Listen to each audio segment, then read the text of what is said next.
Hello guys, আজকের ভিডিওতে ত্রিপুরা জিকের কিছু ইম্পর্ট্যান্ট কোশ্চেন নিয়ে আলোচনা করব, যা বিভিন্ন কম্পিটিটিভ এক্সাম যেমন JRBT, Tripura police, forester, forest guard, TPSC, RRB, SSC ওইরকম বিভিন্ন এক্সামে আসার খুবই চান্সেস রয়েছে। চলো এবার দেরি না করে আজকের প্রথম প্রশ্নে কি রয়েছে দেখে নেওয়া যাক। আজকের প্রথম প্রশ্নে রয়েছে, ত্রিপুরা রাজ্যের মোট আয়তন কত?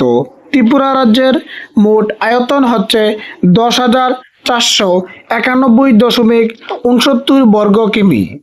তারপর 2 নম্বর প্রশ্নের মধ্যে রয়েছে, ত্রিপুরা রাজ্যের জাতীয় ফুলের নাম কি? উত্তর হচ্ছে নাগেশ্বর। তারপর 3 নম্বর প্রশ্নের মধ্যে রয়েছে, ত্রিপুরা রাজ্যের জাতীয় পাখির নাম কি? উত্তর হচ্ছে সবুজ রাজকীয় পায়রা। তারপর কোশ্চেন নাম্বার 4, ত্রিপুরা রাজ্যের জাতীয় পশুর নাম কি? উত্তর হচ্ছে পায়ের লেঙ্গুর। তারপর 5 নম্বর প্রশ্নের মধ্যে রয়েছে, ত্রিপুরা রাজ্যের জাতীয় ফল কোনটি? উত্তর হচ্ছে কুইন আনারস। তার পরবর্তী প্রশ্নের মধ্যে রয়েছে, ত্রিপুরা রাজ্যের রাজধানীর নাম কি? উত্তর হচ্ছে আগরতলা। তার পরবর্তী প্রশ্ন হচ্ছে কোশ্চেন নাম্বার 7, ত্রিপুরা রাজ্যে কয়টি জেলা রয়েছে? উত্তর 8টি জেলা রয়েছে। জেলাগুলির নাম হচ্ছে উত্তর ত্রিপুরা, ঊনকোটি, ধলাই, খোয়াই, পশ্চিম ত্রিপুরা, গোমতী, সিপাহীজলা, দক্ষিণ ত্রিপুরা। তার পরবর্তী প্রশ্ন হচ্ছে, বর্তমানে ত্রিপুরার জনসংখ্যা কত? উত্তর হচ্ছে 41,84,959 জন। তারপর কোশ্চেন নাম্বার 9, ত্রিপুরায় কয়টি মহকুমা রয়েছে? উত্তর হচ্ছে 23টি। তার পরবর্তী প্রশ্ন হচ্ছে, ত্রিপুরা রাজ্যে কয়টি ব্লক রয়েছে? উত্তর হচ্ছে 58।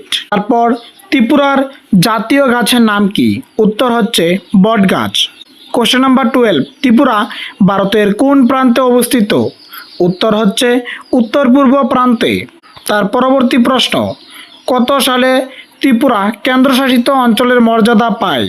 উত্তর হচ্ছে 1956 সালে। তারপর কত সালে ত্রিপুরা পূর্ণাঙ্গ রাজ্যের ক্ষমতা পায়? উত্তর হচ্ছে 1972 সালে। তার পরবর্তী প্রশ্ন কোশ্চেন নাম্বার 15, ত্রিপুরার পূর্ব দিকে কোন রাজ্য অবস্থিত? উত্তর হচ্ছে মিজোরাম রাজ্যটি। তার পরবর্তী প্রশ্ন, বাংলাদেশ ত্রিপুরার কোন দিকে ঘিরে রয়েছে? উত্তর হচ্ছে 3 দিকে, উত্তর, দক্ষিণ, পশ্চিম। তার পরবর্তী প্রশ্ন, ত্রিপুরার প্রথম মহারাজা কে ছিলেন? উত্তর হচ্ছে রাজা চন্দ্র।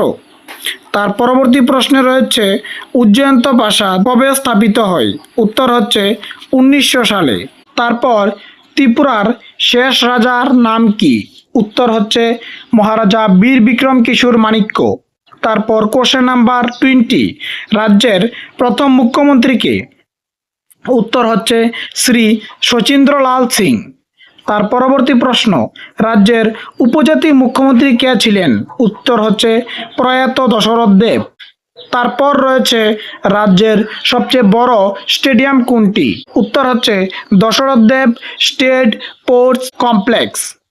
তারপর রাজ্যের কত শতাংশ মানুষ কৃষির উপর নির্ভরশীল? উত্তর হচ্ছে 70% মানুষ প্রত্যক্ষ ও পরোক্ষভাবে কৃষির উপর নির্ভরশীল। তার পরবর্তী প্রশ্নে রয়েছে, রাজ্যের একটি মহকুমার নাম করো যার চারদিকে বাংলাদেশ নেই। উত্তর হচ্ছে উদয়পুর। তারপর রয়েছে, ত্রিপুরার জনসংখ্যা বেশি কোন জেলায়? উত্তর হচ্ছে পশ্চিম ত্রিপুরা জেলায়। তারপর 26, ত্রিপুরার জনসংখ্যা কম রয়েছে কোন জেলায়? উত্তর হচ্ছে ত্রিপুরার জনসংখ্যা কম রয়েছে ঊনকোটি ত্রিপুরা জেলায়।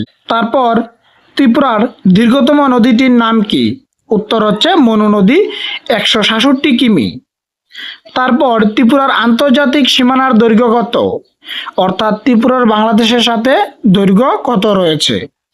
উত্তর হচ্ছে 856 কিলোমিটার। তার পরবর্তী প্রশ্নটি হচ্ছে, রবীন্দ্রনাথ ঠাকুর কতবার আগরতলায় আসেন? উত্তর হচ্ছে 7 বার।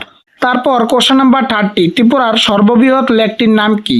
উত্তর হচ্ছে ডম্বুল লেক। আজকের ভিডিওতে এই 30টি কোশ্চেন নিয়ে আলোচনা করা হয়েছে। আবার দেখা হচ্ছে পরবর্তী ভিডিওতে। আর যারা বিভিন্ন কম্পিটিটিভ এক্সামের প্রিপারেশন করছে, ভালো স্টাডি ম্যাটেরিয়াল প্রয়োজন, তারা আমাদের স্ক্রিনে দেওয়া নাম্বারে যোগাযোগ করে আমাদের থেকে ভালো স্টাডি ম্যাটেরিয়াল বাই করতে পারো।